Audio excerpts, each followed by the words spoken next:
સૂફ અને ખારક ભરતકામ.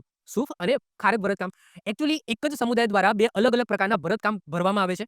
એકને સૂફ કહેવામાં આવે છે, બીજાને ખારક કહેવામાં આવે છે.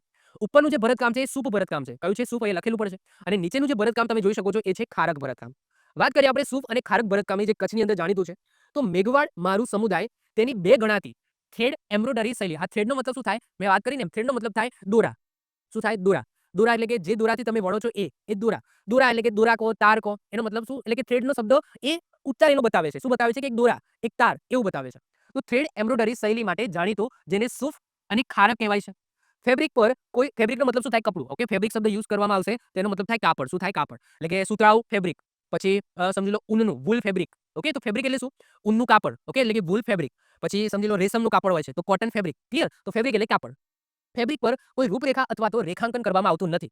આગળ આપણે જે ભરતકામ જોયું તો એની અંદર એક દિશા હતી કે પહેલા શું કરવામાં આવતું કે થોડું ડ્રોઈંગ કરવામાં આવે, પછી એના ઉપર ભરતકામ કરવામાં આવતું. આની અંદર કોઈ પણ જાતનું ડ્રોઈંગ કાપડ ઉપર કરવામાં નહીં આવે, ડાયરેક્ટ ભરતકામ કરવામાં આવે છે.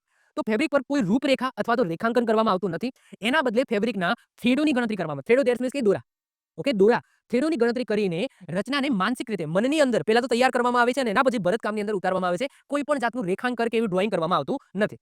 તો ડિઝાઇનની કલ્પનાથી જ માત્ર આ જે છે ભરતકામ થાય છે. સૂફ એમ્બ્રોઇડરી જટિલ ભૌમિતિક ડિઝાઇન બનાવવા માટે સિંગલ સ્ટિચનો ઉપયોગ કરે છે. હવે એ શબ્દ આવે સ્ટિચ. તો આ સ્ટિચનો મતલબ શું થાય? તો આ સ્ટિચનો મતલબ થાય ટાંકો. શું થાય? ટાંકો. ઓકે, તો એ શબ્દ જોવા મળશે સ્ટિચ. તો સ્ટિચનો મતલબ ટાંકો થાય છે. તો કોઈ જગ્યાએ સ્ટિચ શબ્દ સાંભળો એટલે મગજમાં શું યાદ રાખવાનું? ટાંકો લીધો. શું લીધો? ટાંકો. તો સિંગલ સ્ટિચ એટલે કે સિંગલ ટાંકો. સિંગલ ટાંકો એટલે શું? કે ડબલ હરા નહીં, એક સિંગલ હરા. આપણે ઘરની અંદર કંઈક સીવતા હોય તો ડબલ હરાથી પણ સીવીએ, સિંગલ હરાથી પણ સીવીએ. તો એ સિંગલ સ્ટિચનો મતલબ થાય સિંગલ ટાંકાથી.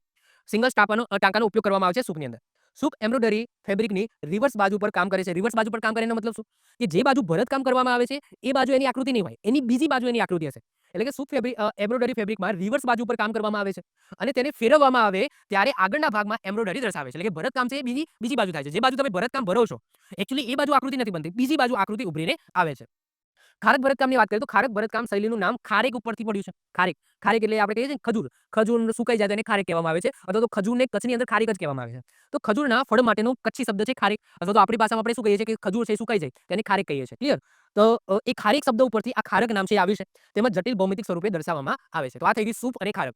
તો યાદ રાખજો કયો સમુદાયનું નામ યાદ રાખજો. કયા સમુદાય દ્વારા સૂફ અને ખારક ભરતકામ છે ભરવામાં આવે છે? તો મેઘવાડ મારું સમુદાય. સમુદાયનું નામ છે મેઘવાડ મારું સમુદાય. ક્લિયર? યાદ રાખીશું. ઓકે, આવી જ રીતના ઓછા સમયની અંદર મહત્વપૂર્ણ નોલેજ મેળવવા માટે અને મને સપોર્ટ કરવા માટે આજે જ આપણી YouTube ચેનલ ટીચિંગ કિશન ક્લિપને સબસ્ક્રાઇબ કરો.